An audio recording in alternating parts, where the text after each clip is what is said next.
Mapagpalang araw sa ating lahat. Ngayon po ay magdidilig tayo ng aking mga gulay dito sa aking munting gulayan. Yan, mahalaga po talaga ang tubig dito po sa aking mga tinanim na mga gulay. Dahil nga po, ito po ay nagbibigay buhay sa aking halaman at kailangan ng gulay ng napakaraming tubig upang mabuhay at lumaki ng maayos. Tumutulong sa pagsipsip ng sustansya sa pamagitan ng tubig na ihatid ang mga sustansya mula sa lupa papunta sa iba't ibang bahagi ng halaman.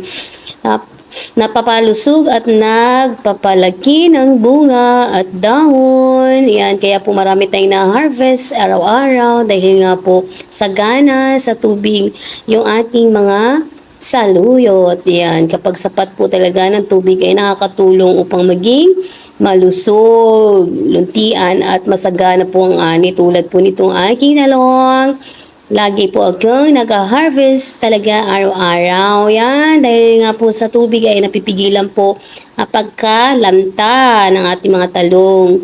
Kasi po kapag kulang po talaga sa tubig, pwede pong malanta at maaring mamatay ang ating gulay at ang mga dahon. Sayang naman po yung ating effort sa pagtatanim. Yan ang mahalaga, ang tubig sa mga tinanim na gulay dahil ito ay kailangan para sa kailangang paglaki, pagsipsip ng sustansya at manatiling malusog at buhay. Maraming salamat po sa panunod.